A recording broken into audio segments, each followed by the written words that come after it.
दोस्तों, गुजरात से के राजकोट से जो खबर आ रही है वो अपने आप में हिलाने वाली तो है ही, लेकिन ये इस बात को भी रेखांकित करती है, इस बात को भी स्पष्ट करती है कि हिंदू धर्म में दलितों के प्रति जो नफ़रत है, जो हिंसा का भाव है, वो किस तरह से हिंदू धर्म को ही नुकसान पहुंचा रहा है।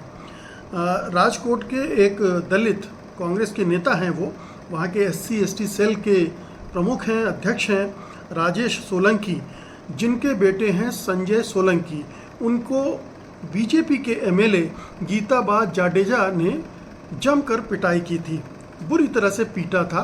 और उसके बाद उन्होंने कोशिश की कि उनके खिलाफ कार्रवाई हो, लेकिन कोई कार्रवाई नहीं हुई।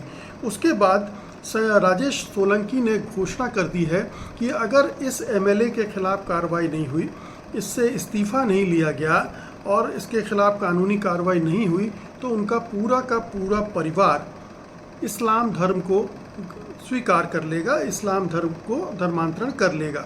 अब ये कहानी एक छोटी सी है, लेकिन इस पूरे देश में इस बड़े पैमाने पर जो दलित, आदिवासी या पिछड़े धर्मांतरण करके मुसलमान या ईसाई बने हैं, ये उसकी मूल वजह को फिर से अंडरलाइन करता है। यानी हिंदुस्तान में इन वर्गों के धर्मांतरण की सबसे बड़ी वजह अगर कोई थी तो वो यही थी कि हिंदू धर्म के अंदर जो वर्णाश्रम है, जो वर्ण व्यवस्था है, उसमें इन जातियों पर अत्याचार की खुली छूट दी गई है।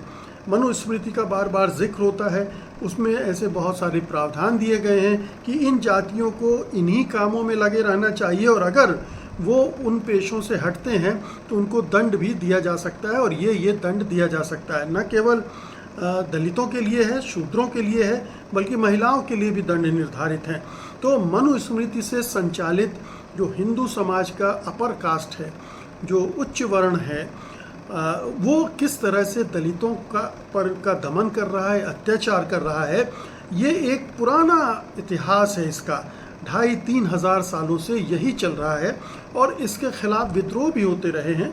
बौद्ध धर्म का आना, जैन धर्म का आना, ये सारे उसी की वजह से पैदा हुए थे। लेकिन बाद के समय में जो बड़ा धर्म परिवर्तन हुआ है, कहा जाता है कि मुगलों ने या मुसलमानों ने तलवार के बल पर धर्म परिवर्तन कराया, ऐसा नहीं है। वो कुछ छुटपुट घटनाएं उसकी भी रही होंगी, लेकिन मुख्य वजह ये थी कि हिंदू धर्म इस वजह से अंदर से इतना कमज़ोर है, इतना आतताई यातनापूर्ण है निचली जातियों के लिए, कि वो उससे छटपटाते हुए निकलने के रास्ते खोजते रहते हैं, और जब उन्हें कोई रास्ता मिलता है तो वो उस रास्ते पर चल पड़ते हैं।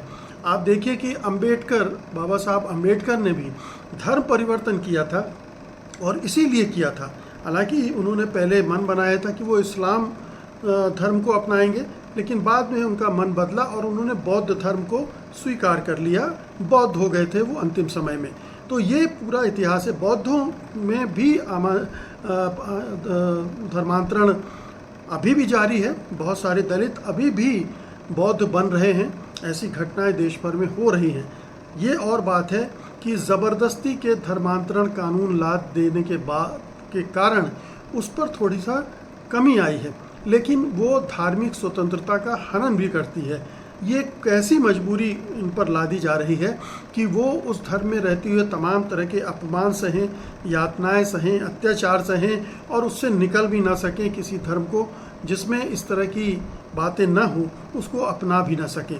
तो ये जो राजकोट की घटना है, इसको बहुत ही गंभीरता से देखा जाना चाहिए कि जो शर्त रखी है, जो जूनागढ़ कांग्रेस के ST/SC सेल के प्रमुख हैं और उनके बेटे भी कांग्रेस के ही नेता हैं, इसको कांग्रेस और बीजेपी के उस चश्मे से नहीं देखा जाना चाहिए।